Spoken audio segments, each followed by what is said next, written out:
De modo que hay profundidades de Satanás. Y claro, son los satanistas los que se meten en la mayor profundidad de Satanás. Pero también, y seguramente todos o casi todos lo sabéis, todo lo que huele a ocultismo entra dentro de las profundidades de Satanás. Por eso no se puede jugar con cosas de ocultismo, no se puede jugar, no hay juguetes válidos para eso. Uno llega a meterse en las profundidades de Satanás y, naturalmente, si es creyente, saldrá, Dios lo sacará. Pero si no, es muy difícil de alcanzar a uno que ha llegado a esas profundidades. Nosotros vamos a las profundidades de Dios. Y necesitamos de una manera especial al Paráclito, al intérprete, que es el Espíritu Santo. Pero siempre guiados por la palabra de Dios. El Espíritu Santo no puede ir nunca divorciado de la palabra de Dios, porque la palabra, con mayúscula, hecha persona, es el Hijo. Y de la misma manera que el Hijo no puede separarse del Espíritu Santo, el Espíritu Santo tampoco puede separarse del Hijo. Esto tiene una proyección muy grande cuando nos metemos en cosas, diré, como carismatismo y cosas de estas así, Todo lo que tiene que ver con el Espíritu ha de estar equilibrado con lo que tiene que decir con la palabra. Vamos pues a intentar primero un estudio que será no solamente doctrinal, sino devocional, sobre el misterio de la Trinidad o de la trinadeidad, como también se dice, porque es como he dicho, un prerequisito totalmente necesario para entrar en la cristología. Toda palabra o concepto que ustedes vean que les suena difícil o que no lo entiendan bien, lo apunten para la segunda hora en el diálogo o en el tiempo de preguntas. Por el Nuevo Testamento, aunque nunca en la Biblia sale la palabra Trinidad, sabemos que hay tres, que son persona, y por lo tanto, tres personas dentro de un solo Dios, es decir, de una sola y misma naturaleza, esencia, como se la quiera llamar. Esa naturaleza o esencia, por lo tanto, subsiste, es común a esas tres personas, cuyos nombres, bien dados por el Nuevo Testamento, los conocemos especialmente desde que salen en Mateo 28, 19, cuando se le manda a la Iglesia bautizar en el nombre del Padre y del Hijo y del Espíritu Santo, como dice el original. Esto significa que ha de haber un orden en las personas divinas, puesto que el Nuevo Testamento siempre las pone, y no solamente un orden. No hay un orden propiamente dicho de superioridad, aunque ya hablaremos de esto después. Hay un orden que se llama de origen. De origen quiere decir que una persona tiene su origen en otra. El Padre es el que comunica y da origen, el que comunica la naturaleza divina al Hijo y al Espíritu Santo. El Hijo se llama precisamente Hijo porque procede de un Padre. El Padre le comunica todo lo que tiene y todo lo que es, excepto el ser Padre. Porque de lo contrario sería padre de otro padre. Eso no puede ser. Es padre de un hijo. Como el Hijo no puede ser padre tampoco, sino hijo de un Padre, dentro de la Trinidad. ¿Cómo le comunica esta naturaleza divina?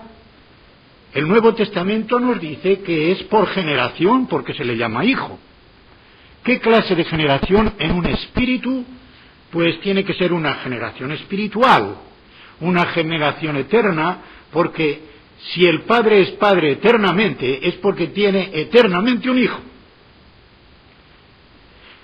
El apóstol Juan en su primera epístola, en el capítulo 2, y creo que es el versículo 22, tiene una lógica contundente, cuando dice, el que niega al Hijo, también niega al Padre, tampoco tiene el Padre. ¿Qué lógica tan contundente? Si hay un hijo es porque hay un padre. De modo que si en Dios hay un padre que es eterno, hay un hijo, ese hijo también es eterno. Claro, no nos vamos a meter aquí con la temática de la primera epístola de Juan, que es preciosa. Algún día quizá lo podamos hacer. Nuestra mente limitada no puede comprender qué clase de generación puede ser esta, pero sí, es una generación espiritual y eterna. También significa que el Padre, junto con el Hijo, dan origen al Espíritu Santo. El Espíritu Santo no procede del Padre por la vía de la generación, es decir, no es otro hijo. Dios no tiene dos hijos divinos, tiene un solo hijo divino. El otro se le llama Espíritu. El aliento personal de Dios Padre y de Dios Hijo es la tercera persona a la cual llamamos Espíritu Santo. Tengo aquí el original contra el cual no hay apelación, el texto crítico griego del Nuevo Testamento. Voy a leerles el versículo 26 del capítulo 15 de Juan. Les voy a decir una cosa, esta idea la leí de un misionero norteamericano que decía: no hay mejor tratado del Espíritu Santo en ningún libro, ni en la Biblia, mejor que el que tenemos en los capítulos 14, 15 y 16 del Evangelio de San Juan. Cuando se leen bien estos tres capítulos y se meditan, la cantidad de doctrina acerca de la Trinidad, pero especialmente del Espíritu Santo, es fabulosa. Y este versículo lo voy a decir como debe traducirse del original, porque ni aun esta, que es la que yo revisé, la Reina Valera 1977, lo tiene exactamente. No voy a decir por qué. Había limitaciones de no salirse demasiado de otras ediciones de la Reina Valera, pero yo mismo lo he corregido con bolígrafo.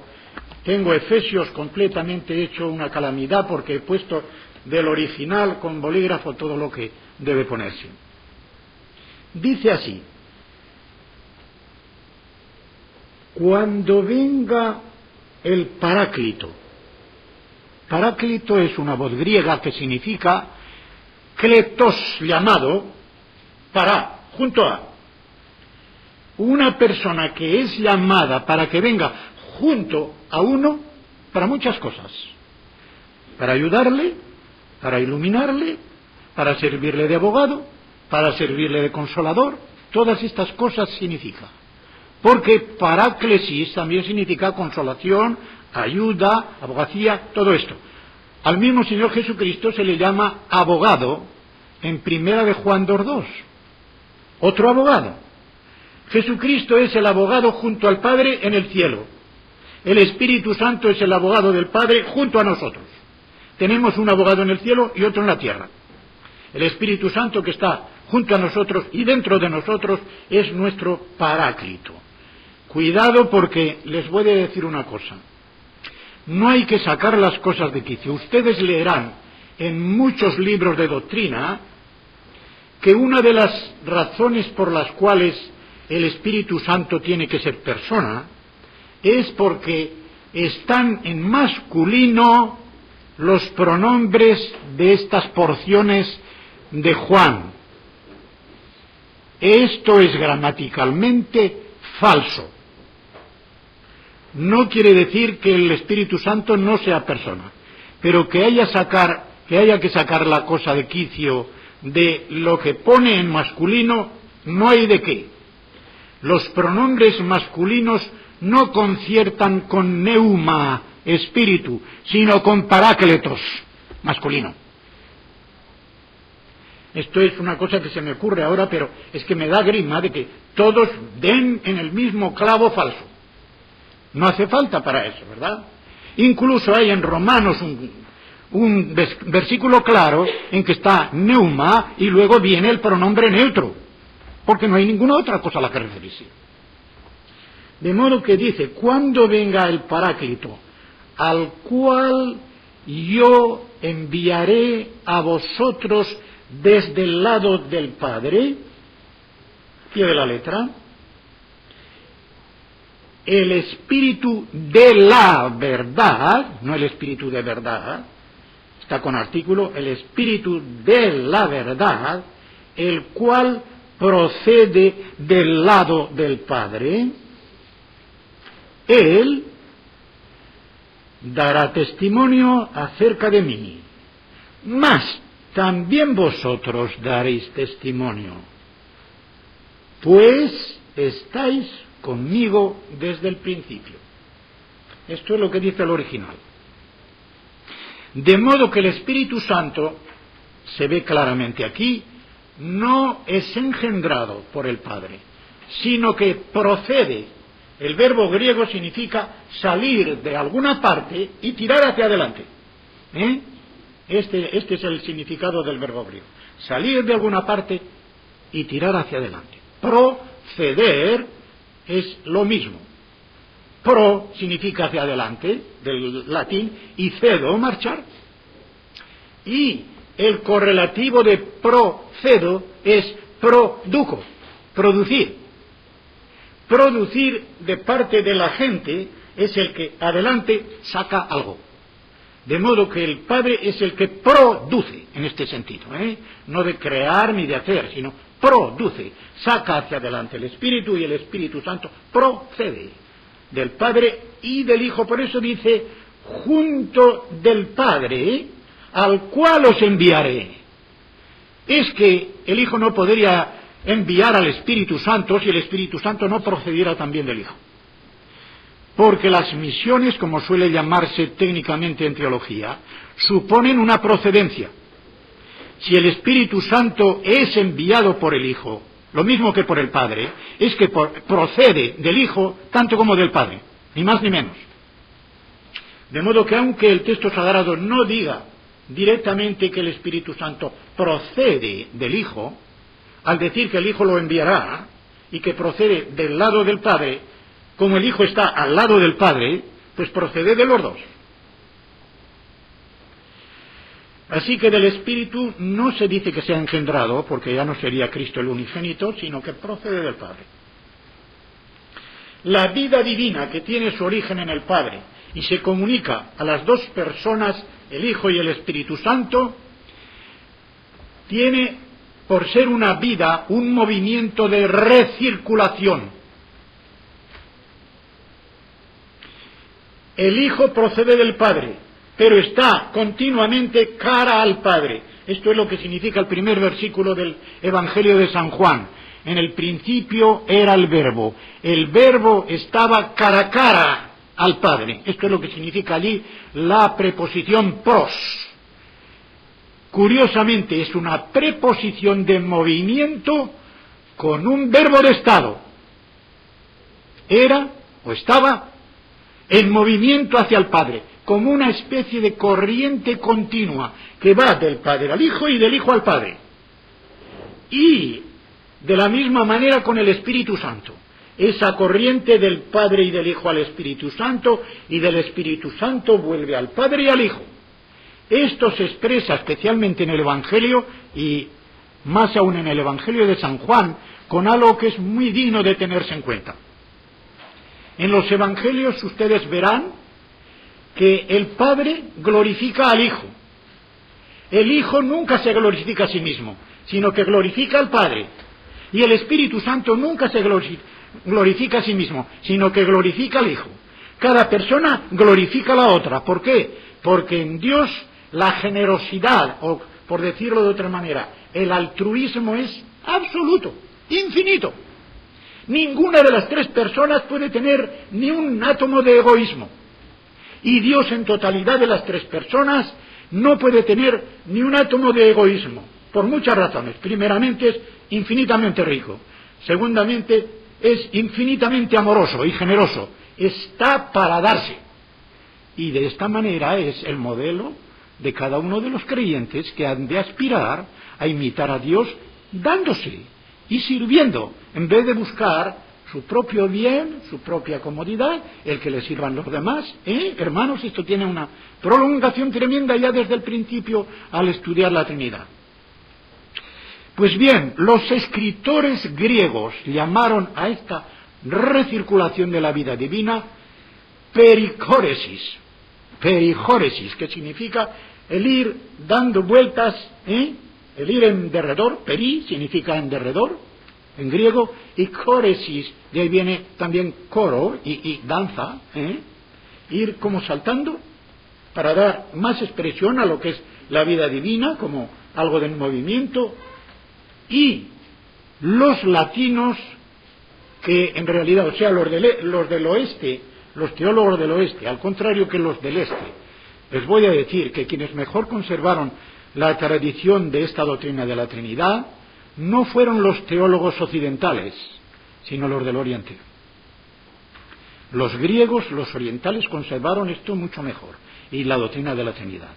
La llamaron pericóresis, vuelta alrededor. Los otros lo llamaron circumincesión en latín. No circuncisión, cuidado. Circumincesión. Pericóresis significa circumincesión. Ir en procesión o ir dando vueltas alrededor, nadando. Circumincesión significa estar sentados alrededor. O sea que los teólogos occidentales veían a las personas divinas surgiendo de la naturaleza divina, las tres, y sentadas en tres silitas, mirándose la una a la otra. Circumincesión. Este movimiento es el que mantiene viva la comunión entre las tres personas divinas. Y tenemos, por ejemplo, en Juan 10:30, cuando leemos yo y el Padre somos uno, ahí hay una unidad de naturaleza porque uno está neutro. Si quisiera decir somos una sola persona, el pronombre estaría en masculino. Las personas están en masculino. Al menos las personas masculinas, claro. Están en masculino. Allí uno está en neutro, lo cual quiere decir que no se refiere a personas sino a naturaleza. Yo y el Padre, dos personas, somos en plural un solo ser. Esto es lo que quiere decir. Un solo ser divino. No una persona, sino un solo ser divino. En 14:10, por ejemplo, este es un versículo muy interesante, porque es después que le dice a Felipe, pero Felipe, tanto tiempo llevo contigo y todavía no me conoces. El que me ha visto a mí ha visto al Padre. Y dice, ¿por qué? ¿No crees que yo estoy en el Padre y que el Padre está en mí? Qué precioso. El Padre está dentro del Hijo y el Hijo está dentro del Padre. Ahí tenemos la circumincesión o la pericorsis. El Padre está dentro del Hijo porque todo lo que tiene el Hijo lo tiene el Padre. De modo que tiene que estar allí. Todo lo que tiene el Padre, menos la paternidad, tiene que estar allí, dentro del Hijo. Y todo lo que tiene el Hijo, menos la filiación, tiene que estar también dentro del Padre. De modo que el Padre está en el Hijo y el Hijo está en el Padre. Las palabras que yo os hablo, no las hablo por mi propia cuenta, sino que el Padre que mora en mí hace Él las obras. Y no solamente hace Él las obras, Él dice que las palabras que Él pronuncia son las palabras que el Padre le dio para que pronunciara. Y las obras que Él hacía, era el Padre que las hacía. Ahora veremos por qué dice que es el Padre el que las hace, a pesar de que también Él las hacía. En 17:21, famosísimo versículo, sobre todo para los ecumenistas, estoy completamente convencido de que lo sacan de contexto. Para que todos sean uno, está hablando Jesucristo al Padre, para que todos sean uno, una misma cosa, igual que en 10:30. Como tú, oh Padre, en mí y yo en ti, otra vez, que también ellos sean uno en nosotros. ¿Hasta dónde puede llegar la intimidad del creyente con las personas de la trinadeidad, que pueda decirse de nosotros que estamos en el Padre y en el Hijo, de la misma manera que el Padre está en el Hijo y el Hijo está en el Padre? No cabe ya cosa más grandiosa. El 23, yo en ellos y tú en mí, para que sean perfectos hacia la unidad, dice el griego, hacia la unidad. O sea, es un movimiento constante hacia la unidad que no se consigue en perfección hasta que no hemos terminado la carrera por esta vida. Para que el mundo conozca que tú me enviaste y que los has amado a ellos como también a mí me has amado. Este es el testimonio. El testimonio delante del mundo es que demostremos que hay un amor que se extiende horizontalmente, porque viene verticalmente. Se extiende horizontalmente a los hermanos porque todos somos hijos de un mismo Padre.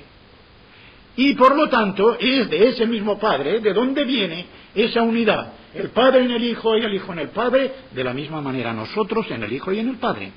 Cuando en la primera epístola el apóstol Juan comienza diciendo sobre el verbo de vida, dice para que también vosotros tengáis comunión con nosotros de la misma manera que nosotros tenemos comunión con el Padre y con el Hijo. Nuestra comunión es con el Padre y con el Hijo. Y os hablamos esto, además dice, para que vuestro gozo sea completo. También el versículo 26. Estoy en el capítulo 17. Les he dado a conocer tu nombre. Ya saben que nombre en la Biblia no significa una etiqueta. Significa el símbolo de la persona como tal. El nombre es la persona. Para los judíos, para los hebreos, el nombre es la persona. Les ha dado a conocer tu nombre. El Hijo nos dio a conocer al Padre. Nos hizo la exégesis del Padre. Eso dice el original en Juan 1:18, exegesato. Nos hizo la exégesis del Padre. Les he dado a conocer tu nombre y lo daré a conocer aún, como diciendo, no he terminado todavía, para que el amor con que me has amado esté en ellos y yo en ellos. ¿Recuerdan? En la primera de Juan, en el capítulo 4, hay 3 definiciones de Dios en el Nuevo Testamento. Una está en Juan 4:24, donde dice, Dios es espíritu. Nos da su naturaleza. Y otras 2 nos van a dar lo que es en santidad y en amor. Primera de Juan 1:5, Dios es luz, la santidad. Primera de Juan 4, esta vez se repite, para ver que el amor es lo primero y lo mayor. En el versículo 8 y en el versículo 16, Dios es amor. Y en el versículo 16 sigue, comienza diciendo, y nosotros conocemos y creemos en el amor porque Dios es amor. Y el que ama permanece en Dios y Dios en él. ¡Qué cosa tan preciosa! El que ama lo sabemos aquí incluso por lo que es el amor humano. El amor humano llega a producir tal identidad entre los que se aman verdaderamente que es como si estuvieran el uno dentro del otro ya. Pues bien, el que ama está dentro del amor. Y como Dios es amor, tiene que estar dentro de Dios. Y Dios naturalmente está dentro de él. Podremos decir que Dios y yo, si permanecemos en el amor, somos transformados en la misma meta. Él no tiene que ser transformado porque es amor, pero yo sí soy transformado en el amor de Dios y por lo tanto soy transformado en Dios. De alguna manera, en cuanto cabe a una criatura limitada, somos transformados en Dios. Cuando Agustín de Hipona estaba hablando de aquello que tenemos en el capítulo 5 de Mateo, acerca de los tesoros. No os hagáis tesoros en la tierra, haceos tesoros en el cielo. Y termina diciendo, porque donde está tu tesoro, está tu corazón. Como diciendo, el tesoro es como un imán, atrae el corazón. Y no solamente lo atrae, lo transforma. Y dice Agustín de Hipona, ¿te das cuenta? Te vas a quedar transformado en aquello que amas. Amas tierra, te convertirás en tierra. Amas dinero, tu corazón va a ser dinero. Amas el cielo, te convertirás en cielo. Amas a Dios y se queda mirando y dice, me atreveré a decirlo, te convertirás en Dios. En Dios con minúscula. Hijos de Dios, porque somos participantes de su naturaleza, pero al fin y al cabo, como Dios es. Dios es con minúscula, porque somos hijos del Dios con mayúscula. Así que se extiende a nosotros los que a nivel limitado de criaturas tenemos comunión en la misma naturaleza divina. Esto está en 2 de Pedro 1:4, Lo de tener comunión, no ser partícipes, ya lo expliqué ayer. Ser partícipes es tomar cada uno una parte. El original dice allí tener comunión en la naturaleza divina.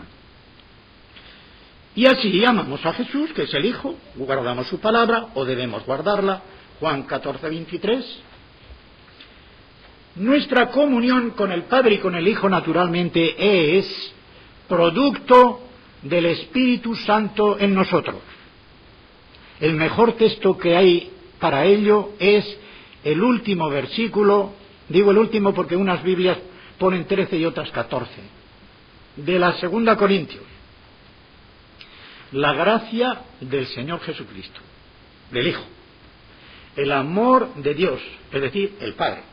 Siempre que en el Nuevo Testamento se dice Dios, Theos, con artículo y sin ninguna otra cualificación, es siempre, sin excepción, Dios el Padre. Si está con artículo o el artículo griego, sin cualificar, Dios verdadero, Dios salvador, solamente Dios es el Padre. Y termina diciendo, y la comunión del Espíritu Santo sea con todos vosotros, amén. Esto quiere decir que si Jesucristo es el que nos ha dado la gracia, porque ya conocéis la gracia del Espíritu Santo, dice el apóstol en 2 Corintios 8:9, ya conocéis la gracia del Señor Jesucristo, el cual siendo rico, por nosotros se hizo pobre para hacernos ricos con su pobreza. Si nos hizo ricos con su pobreza, ¿qué nos hará con su riqueza? Pues bien, la gracia del Hijo. El amor se origina en el Padre porque es el que da origen incluso a las otras dos personas. Y el Espíritu Santo da la comunión porque Él es el que une al Padre y al Hijo dentro de la Trinidad. El Espíritu Santo es la tercera persona que une en amor al Padre y al Hijo dentro de la Trinidad y a nosotros con Dios y a nosotros con nuestros hermanos.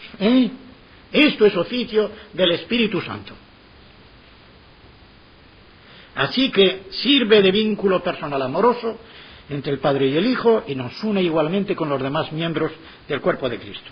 Dado que el Hijo es llamado el Logos en griego, que significa palabra con mensaje, traduce el hebreo davar, que es palabra con mensaje. Hay otra expresión, lo mismo en hebreo que en griego, para decir palabra, que es un dicho. Pero cuando es el Logos, una palabra que lleva un mensaje grande, y aquí el Logos con mayúscula significa que el Hijo entero es una palabra del Padre, pero una palabra personal. Dios el Padre está diciendo esa palabra en su interior desde toda la eternidad. Y cuando el Hijo se hace hombre, esa palabra se encarna y es palabra encarnada, manifestación de Dios el Padre en su persona, en sus palabras, en sus obras, en sus milagros, en todo lo que el Hijo hace encarnado, es revelación, manifestación, exégesis del Padre. El Espíritu es llamado Paráclito, pero también es llamado sello. Es el sello de Dios el Padre y de Dios el Hijo. Voy a explicar en la forma en que yo lo ilustro la imagen del sello, porque creo que es para dar una comprensión perfecta. Cuando uno ha tenido que dar clases de teología, tiene que estar acostumbrado a dar toda clase de ilustraciones. Un sello es un cuño. La mano que empuña ese sello es la mano del Padre. El cuño mismo es el Espíritu Santo. Y la imagen que lleva el cuño aquí es el Hijo. De modo que la mano del Padre hace esto y con el Espíritu Santo pone en nosotros la imagen del Hijo. Por lo tanto, si la palabra que es el Hijo es una expresión, el sello del Espíritu es una impresión. De modo que el amor imprime y la palabra exprime. Expresar significa estar continuamente exprimiendo. Cuando una persona habla, está exprimiendo lo que dice su mente. De modo que por lo que dice, se sabe lo que piensa. Exprimiendo continuamente. Eso es la expresión de la palabra. Pues bien, el Hijo es la expresión continua y eterna del Padre. Dios exprime su naturaleza en el Hijo, y ahí está el Hijo eterno como expresión del Padre. Y el Espíritu Santo como sello, impresión eterna del Padre, en todo lo que hace y en todo lo que dice.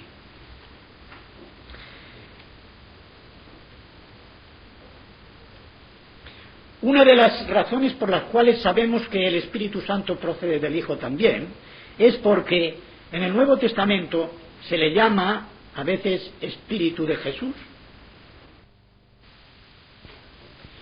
Al hablar de la libertad, recuerden que 2 Corintios 3:17 es un versículo muy bueno porque dice, donde está el Espíritu de Dios, hay libertad. Y dice que el Espíritu es el Señor. El Señor, Kyrios, es el Espíritu, Pneuma. Quiere decir que el Espíritu Santo entra dentro de la misma naturaleza que tiene el Señor Jesucristo, el Kyrios, aun siendo una persona distinta de Él, pero que ha llegado a ser una compenetración tan grande que aparece como si se identificaran. ¿Recuerdan lo que dice el apóstol Pablo en 1 Corintios 6, cuando está hablando de no unirse con prostitutas? Porque el que dice se hace un mismo cuerpo con ella. Y cita nada menos que de Génesis de la institución del matrimonio. No porque sea un matrimonio, sino porque hay una unión carnal también. Y añade, pero el que se une al Señor se hace un solo espíritu con Él. ¡Qué precioso! De modo que la carne une carne, pero el espíritu une espíritu. Y la carne, por mucho que una, no puede nunca identificar porque es materia. Pero el espíritu, por no ser materia, puede identificar completamente. Como alguien ha dicho, dos estrellas que están próximas no se unen por sus masas, sino por sus luces. Parecen una sola luz, aunque sean dos estrellas. Se unen por la luz, no por la masa. Igual pasa, el que se une al Señor se une en espíritu y se hace como un solo espíritu con Él. La unión en la carne es una unión carnal, no pasa de ahí.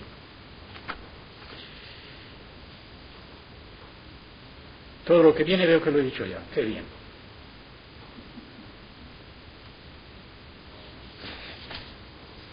Ya puedo saltarme todo este toque. Si observamos Lucas 24, tanto el versículo 32 como en el 45, y Hechos 2:33, podemos ver que en su vaciamiento, efectivamente, el Hijo había renunciado al uso independiente de sus atributos divinos. En ese uso independiente entraba incluso el de comunicar el Espíritu Santo a los hombres. Ven ahora una razón principal por qué, mientras el Señor Jesucristo estaba de este lado de la tumba, de este lado de la cruz, no comunicaba el Espíritu Santo, porque el comunicar el Espíritu Santo era un atributo divino y él había renunciado al uso independiente de los atributos divinos. Pueden ver que él no comunicaba el Espíritu Santo, pero cuando comunica el Espíritu Santo es inmediatamente después de resucitado y glorioso.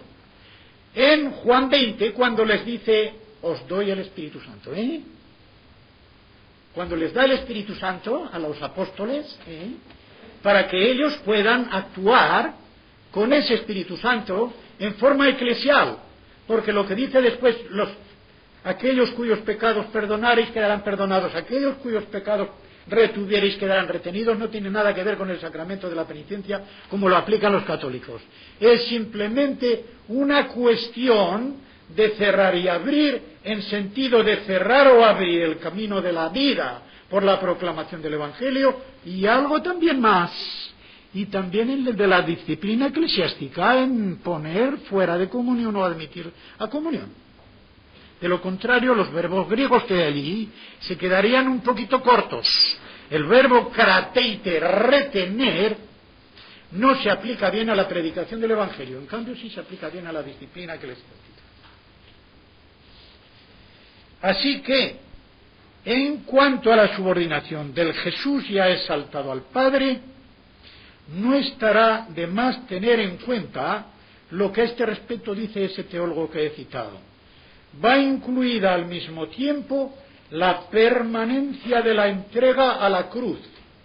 Quiere decir que cuando vemos a Cristo resucitado, nunca debemos olvidar que es el Cristo crucificado. Así como cuando vemos al Cristo crucificado, nunca debemos olvidar que es también el Cristo resucitado, que no se quedó en la tumba. Cuando vemos al Cristo resucitado y glorioso para siempre, no olvidemos que es el mismo que fue crucificado y que por eso llevará las señales, las cicatrices de las heridas por toda la eternidad. Por toda la eternidad. Porque por toda la eternidad será Dios hombre. Al que le diga, porque hay quienes lo dicen, dentro de evangélicos y fundamentalistas. No. Si Jesucristo, cuando llegue a aquel momento, se despojará de la humanidad y será solamente Dios.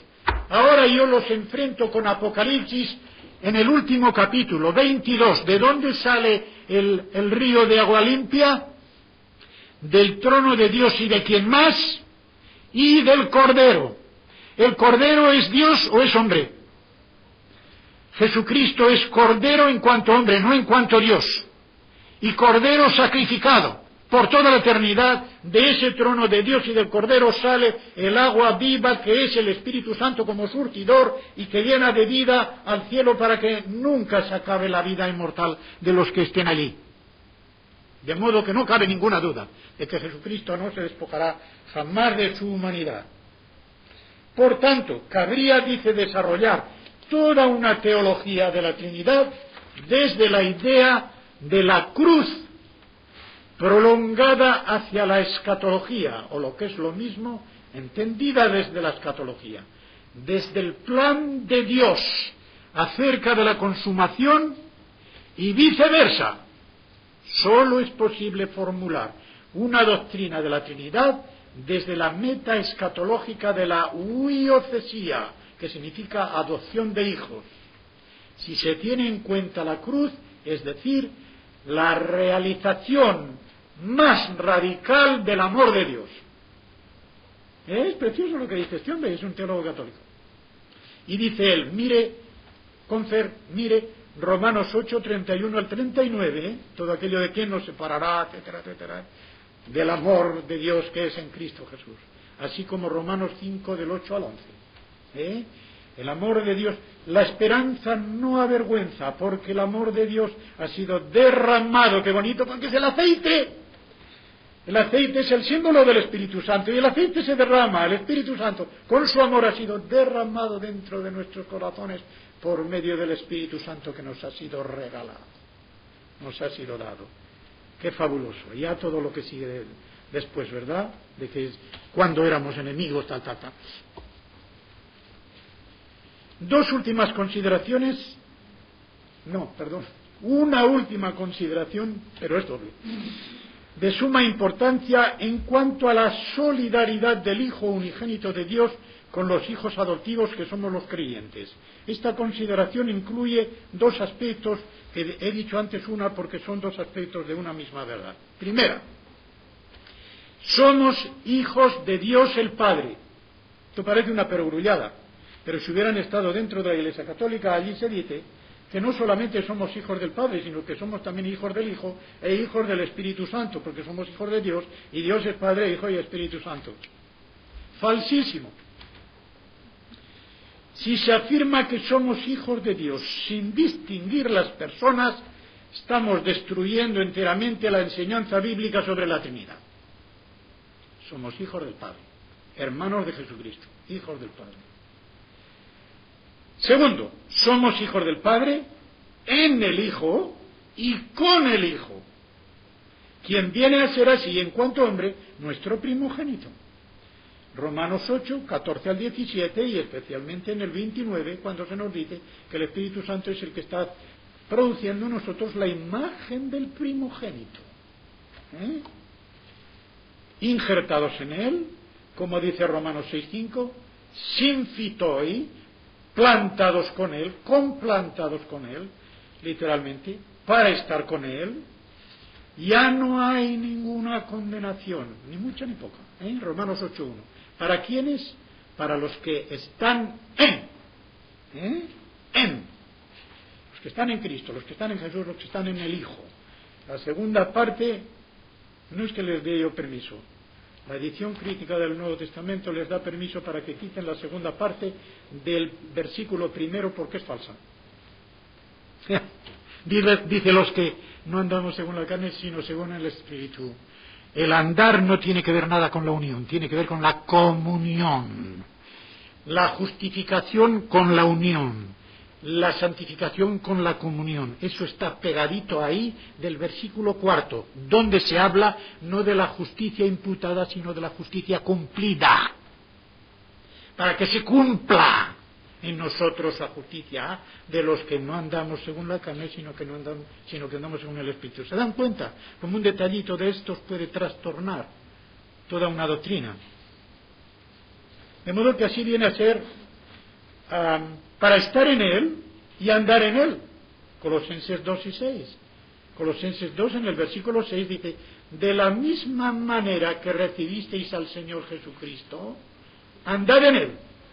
¿Cómo recibimos al Señor Jesucristo? Por fe.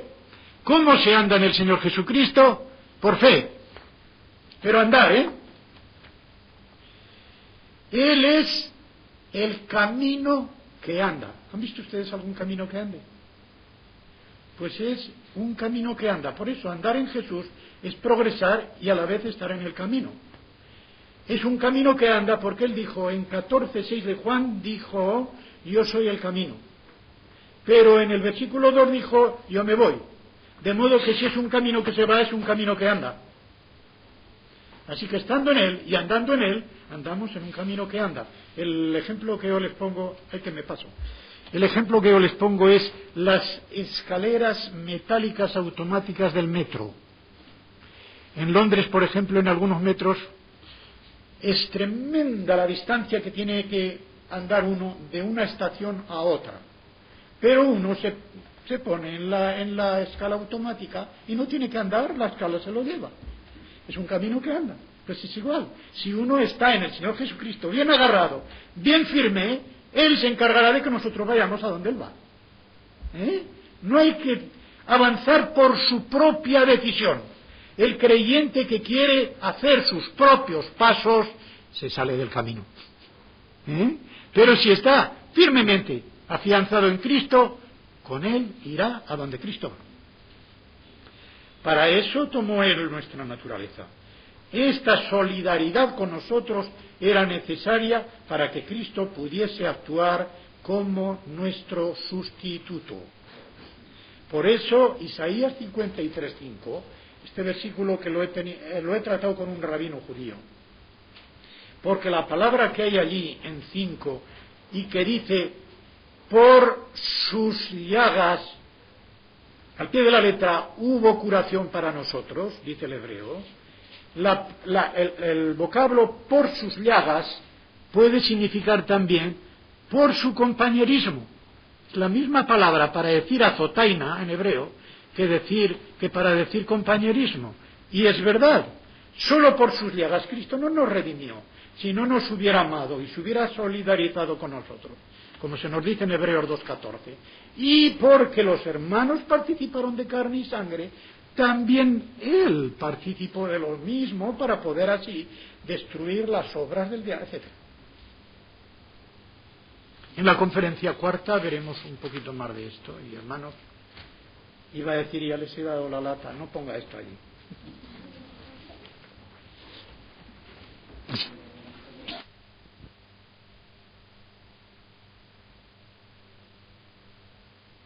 Concierne a lo que diremos mañana. Mejor es no moverla. Voy a decir cuál. Si Jesucristo, el Hijo de Dios, es el Logos, la palabra, podríamos decir lo mismo de la palabra del Señor. 2 Tesalonicenses 3:1. Esta viene mañana, porque es Jesucristo el revelador del Padre. Y allí hablaré de la distinción que hay entre la palabra con mayúscula, que es el Logos personal, y la palabra inspirada por Dios en la Biblia, Las otras dos sí que son de hoy. La primera dice, ¿qué base tenemos para decir que el Señor tendrá las llagas de la cruz por toda la eternidad? No tengo que decir quién la dice, ¿no? Aunque está firmada. La indicación que yo he hecho antes es a base del último capítulo de la Biblia, que no solamente por ser el último capítulo, sino por referirse a lo último de la revelación, que es la eternidad. Saben que los capítulos 21 y 22 de Apocalipsis tienen que ver con la eternidad. El capítulo 20 nos ha traído el juicio delante del trono blanco y allí se acabó ya la dispersión de unos para un lado y otros para otro para siempre. Viene la eternidad y en ese último capítulo, como he dicho, el río de agua viva. Vamos a verlo cómo lo pone. Después me mostró un río limpio de agua de vida, o de agua viva, resplandeciente como cristal, que salía del trono de Dios y del Cordero. El Cordero significa Jesucristo, Hijo de Dios, encarnado y crucificado. Es Cordero en cuanto a que es inmolado. Y aquí empalmo con otro versículo del mismo Apocalipsis muy importante, que está en el capítulo 5. El capítulo 4 de Apocalipsis es el capítulo del Creador y el himno de la creación. El capítulo 5 es el capítulo del Redentor y el himno al Redentor. Por eso va a entrar por primera vez el Cordero, en este sentido. 5:5 de Apocalipsis dice: uno de los ancianos me dijo, no llores más. Juan estaba llorando porque no había nadie que pudiera abrir el libro de la historia futura. Solo lo sabe Dios. ¿Quién lo iba a abrir? Pues alguien que fuese Dios. El Cordero lo iba a abrir. Iba a decir todo lo que faltaba por suceder. He aquí que el león de la tribu de Judá, la raíz de David, ha vencido para abrir el libro y desatar sus 7 sellos. Y ahora viene lo gordo. Él está esperando ver un león y lo que ve es un cordero. ¿Jesucristo es león y cordero a la vez? Sí. León en cuanto a que vence, cordero en cuanto a que es inmolado. Vamos a ver en qué forma se le aparece el cordero. Un cordero en pie como inmolado. Esa es la frase. Un cordero en pie como inmolado. ¿Qué quiere decir? Estaba en pie porque estaba vivo, pero estaba como inmolado, literalmente como degollado, ¿será?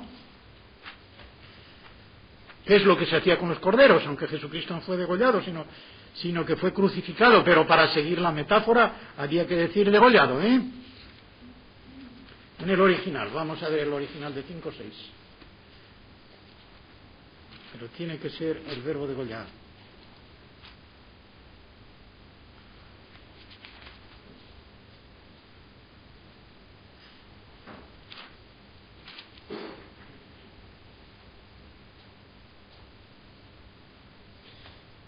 Esphagmenon, degollado. Esphagmenon, esto es muy interesante porque me da la oportunidad de responder todavía mejor a la pregunta.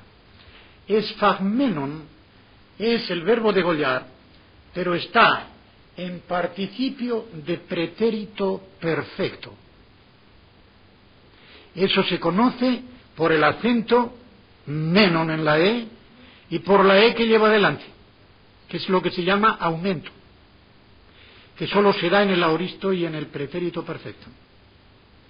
De lo contrario estaría solamente phagmenon, pero no la E. Pretérito perfecto en griego quiere decir que es una acción del pasado que continúa indefinidamente.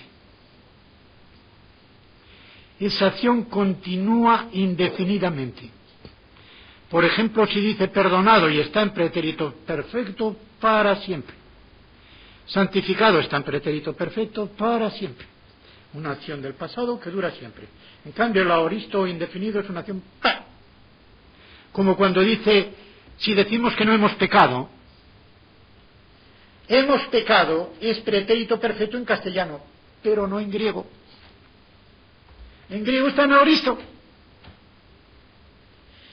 En cambio, continuar pecando está en presente. Y haber pecado y continuar, pretérito perfecto. Un poquito de gramática y nos da todo. De pie como inmolado. Por eso en el capítulo 1, cuando aparece por primera vez Jesucristo, aquella aparición a Juan, dice, yo soy el que estoy vivo y estuve muerto. Fíjense, estuve aoristo muerto, pero estoy continuamente vivo. De modo que está en pie, pero inmolado, quiere decir llevando las señales de la inmolación. En cuanto a cordero degollado, pero como sabemos que fue crucificado, las señales de la inmolación no es el degüello, sino las señales que hay en las manos y en los pies. Y como la carne y la sangre no entran en el cielo, puede haber unas cicatrices muy hondas que no estén sangrando, porque ya no llevaba sangre. De modo que cicatrices profundas, lo mismo en las manos que en los pies y en el costado sin sangrar, porque aun siendo vivo es un cuerpo que no tiene sangre, ni la necesita. La sangre es la que corrompe. Se saca sangre totalmente a un cadáver y tarda mucho más en corromperse. Por eso se saca la sangre antes de embalsamar. De modo que de estas cosas conjuntas vemos que sin duda ninguna el Señor durante toda la eternidad conservará las cicatrices en las manos. Y tiene esto un significado práctico que no quiero dejarlo devocionalmente. Precisamente porque eternamente tendrá las señales en las manos, eternamente estaremos movidos a alabarle, porque Él nos rescató por medio del derramamiento de su sangre en la cruz. Eternamente el mismo motivo. Creo que lo dije ayer, el himno escrito por una señora que no recuerdo su nombre, y que dice, cuando yo vaya allí al cielo, no miraré a la corona, sino a las llagas de sus manos. Nos dará motivo durante toda la eternidad, que nunca se acaba, con esas llagas a alabarle por el amor que nos tuvo. José Luis, ¿puedo decir ahora su nombre? Queda pregunta. Dice, si el Padre es fuente de origen de la bondad, ¿puede expresarla aparte del Hijo?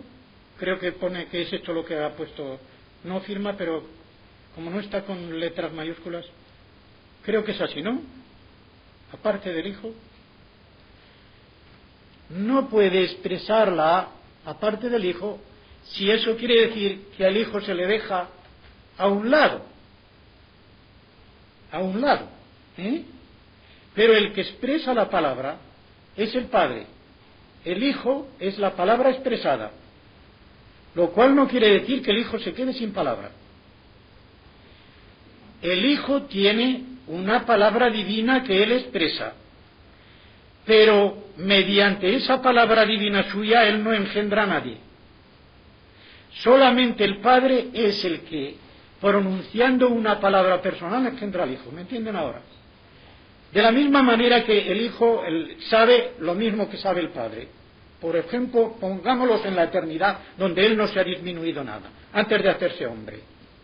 El Hijo sabe lo mismo que el Padre, entiende lo mismo que el Padre, dice en su interior lo mismo que el Padre. Pero ese saber, ese ver, ese entender, no es productivo de una persona, sino solamente en el Padre. Es una distinción teológica muy fina. Cuando estudiábamos teología nosotros lo veíamos muy claro, porque distinguíamos entre lo esencial, lo nocional y lo personal.